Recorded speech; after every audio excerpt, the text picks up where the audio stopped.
வணக்கம். நீங்கெல்லாம் என்ன விஜய் டிவில பாத்திருப்பீங்க. நீயா நானா நிறைய பேர் என்ன ட்ரோல் பண்ணிட்டு இருக்கீங்க. நீ ஒரு சைக்கோவா, மனநலம் பாதிக்கப்பட்டவள், அப்புறம் மென்டலி ரிட்டார்டட், இன்னும் இதெல்லாம் சொல்லியிருக்கீங்களே, நீ பொம்பளையா, நீ ஒரு அம்மாவா, உனக்கு ஒரு குழந்தை இருக்கு, எப்படி இருக்கு, இதெல்லாம் பண்றீங்க. எனக்கு என்ன ஒரு இதுனா, உங்க யாருக்குமே அங்க உள்ள என்ன நடந்ததுன்னு தெரியாது. ஒரு நாய் குறுக்க ஓடி வருதும் ஒரு குழந்தை குறுக்க ஓடி வருதும் ஒன்னா, ரெண்டு உயிரும் ஒன்னா அப்படின்னு அங்கேயே கத்திட்டு என்ன நிறுத்தியாச்சு. பட் அப்ப கூட நான் குழந்தை நாயின்னு சொல்ல வரலன்னு அப்ப கூட நான் அதுல இதுல பாத்தீங்கன்னா ஷோல பாத்தீங்கன்னா இருக்கும். என்ன பேசவே விடல, கத்தியாச்சு, ஸ்டாப் பண்ணியாச்சு. ஆனா என்ன நடந்தது, என்ன எனக்கு நான் சொல்ல வந்தேன்னு யாருமே கேட்கறதுக்கு இல்ல. இந்த ப்ரோக்ராம் இந்த இதுக்கு அப்புறம் ஒரு பிரேக் வந்தது. அந்த பிரேக்ல அவர் என்கிட்ட சொன்னது, நான் உங்களை அங்க நிறுத்தல அப்படின்னா இத கிளிப்பிங்கையும் நாங்க போட மாட்டோம், ஏன்னா போட்டோம்னா உங்க பேரு ரொம்ப கெட்டு போயிடும் அப்படின்னு. ஆனா ப்ரோமோலயே முதல்ல அததான் என்ன யூஸ் பண்ணிருந்தாங்க. நானும் ஒரு அம்மா தான், எங்களுக்கும் குடும்பம்லாம் இருக்கு. சோ என் மனசு அந்த நிமிஷம் எப்படி பதச்சுதுன்னா, அவரோட ஃபீலிங் என்னங்கிறது எனக்கு தெரியுது. ஏன்னா அவர் கண் முன்னாடி குழந்தை போயிடுது. எனக்கு கண் முன்னாடி 2 குழந்தை இருக்கு.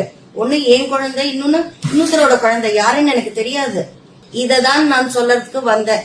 என்ன சொல்ல விடாம நிறுத்தியாச்சு. கிளிப்பிங் போட மாட்டேன்னு சொல்லி ப்ரோமோலையும் போட்டுண்டாச்சு.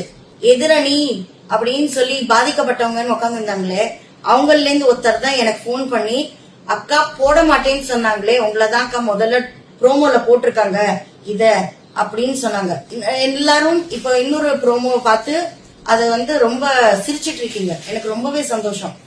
ஒரு 400 பேரை நான் சிரிக்க வச்சிருக்கேன் அப்படிங்கறதுக்கு. அதுல ஒரு 40 பேருக்கு இருக்கும் இவ பொம்பளையா இப்படி எல்லாம் கத்துறாளே அப்படிங்கறதுக்கு ஒரு 40 பேர். தயவுசெய்து கோவப்படாதீங்க. கோபிநாத் சார் தான் எங்களை கத்தி காட்ட சொன்னார். எப்படி இந்த மாதிரி அடுத்தவங்க எப்படி புரிஞ்சுக்கிறது, என்னென்ன கத்துறது, என்னென்ன மாதிரி அப்படிங்கறது அவர் தான் கேட்டார். அதனால நாங்க கத்தினோம். ஓகே, கத்தினதுக்கு எதிரணில இருந்து சிரிச்சாங்க. அத ஒருத்தர் எங்க சைட்ல இருந்து சொன்னார். அவங்க சிரிக்கிறாங்க, கொஞ்சம் இன்சல்ட் மாதிரி இருக்கு, ஹர்ட் பண்ற மாதிரி இருக்குன்னா அவங்க அப்படிதான் பாஸ் சிரிப்பாங்க அப்படின்னு சொன்னார். அவர் தானே எங்களை கத்த சொன்னது. இப்போ இதே மாதிரி இருக்கிற இதுல கூடிய விரைவில் நாய் இப்படி எல்லாம் கத்தும், இதுதான் நாய் அப்படிங்கறது போட்டோ காட்டி போடுற ரேஞ்சுக்கு வந்துடும்.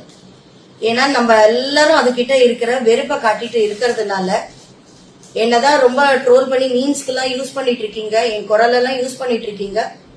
எனக்கு அதெல்லாம் வருத்தமே இல்லை. ஆனா உள்ள என்ன நடந்தது, என்ன ஆச்சு, நான் என்ன சொல்ல வந்தேன், இது யாருமே கேட்கவும் இல்லை, யாரும் என்ன சொல்ல விடல.